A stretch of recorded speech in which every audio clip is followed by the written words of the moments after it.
Hello mga kakuking, magluluto tayo ngayon ng kalderetang baboy. Ayan ang aking soy sauce, magpalit ng brand.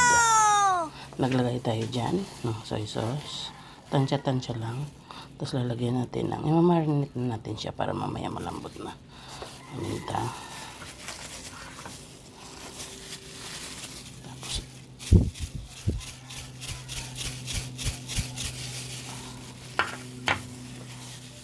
Tapos maglagay tayo ng konting paprika. Ito nyo yan. Masarap pag may bawang na. Maglagay tayo ng bawang. Tapos lalagay tayo ng oregano. Ayan. Wow!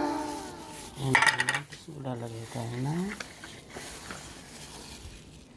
tomato sauce. Ayan. Pero lalagay pa rin tayo mamaya ng tomato paste para pero konti lang. Pagka kasi naglagay ako ng mamaya, ang nangyayari ko hindi ko matansya yung niya, medyo maasim na. So ayan, may mekos-mekos muna natin. Marinate natin siya guys. Mga kakuking, ang ating mino, kailangan natin siyang i-marinate muna. Siguro mga 30 minutes or 1 hour pwede na para kumapit yung pag-marinate natin sa kanya. Wow! Sarap to mga kakuking.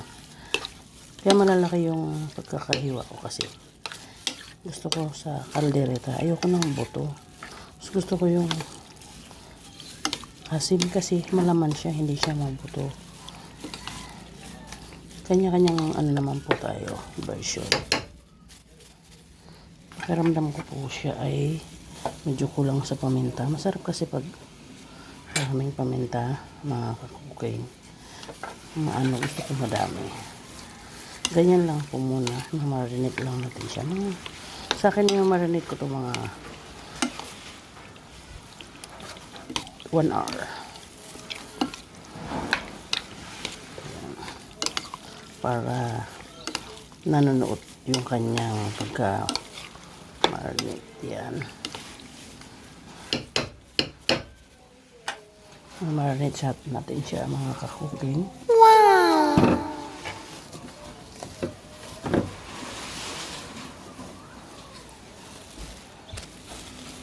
Ayan mga kakuking. Marinate na natin siya.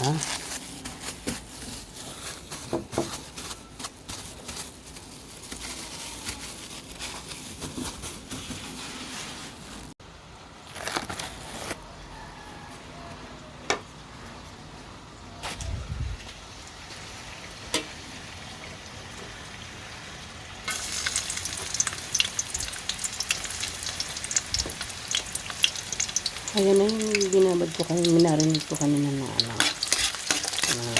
baboy. Iyan na natin ngayon.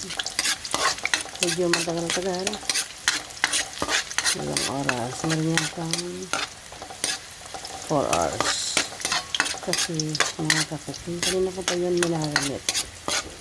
Wow! Siguro mga 10 a.m.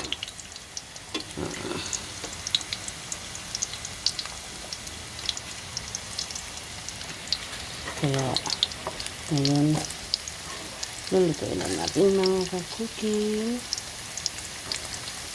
Wow!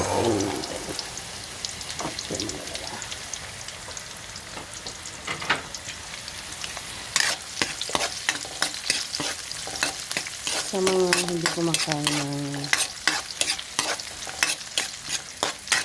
baboy, okay lang naman po. Pwede naman po kung hindi naman po sa pilitan.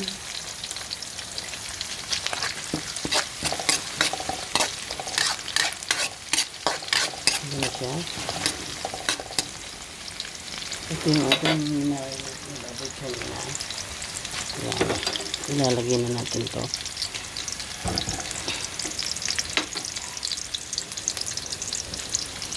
Ilalagay na natin. Yan na.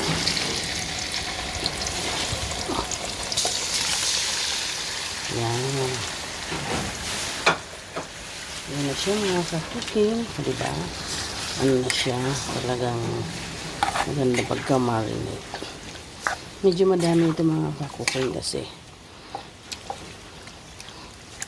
Ang ginagawa kasi namin, palibasa ka, ilan lang naman kami dito. Medyo matagal-tagal, nilalagay ko sa freezer. Tapos yung iinitin na lang. Sa mga hindi agree dyan, sa init-init. Pero ako ganun eh. Kasi po, sayang ang ulam. Kaya po, hindi ko po lahat inaanin yan. Kumbaga, iniinit na lang po, ilalagay lang po namin sa freezer. Ganun po. Yan po, nakita nyo. Abangan nyo po mamaya yan. Kaya po pala yung pang pinirito ko muna. Yan po, pati ito. Yung carrots pinirito ko na rin. Para po Kaya yan, mamaya na ulit.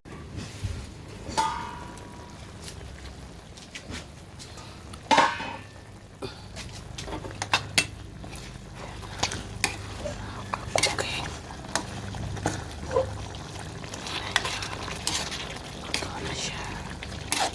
Luto na mga ka-cooking. Ito na yan.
Ito na ang ating pinaghirapan. Hindi.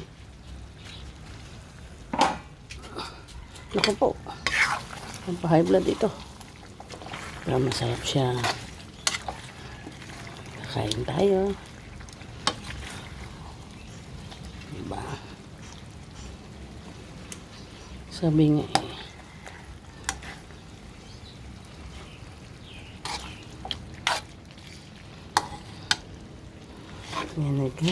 Yan na mga ka-cooking ang ating kaldereta kasi see, sarap yan.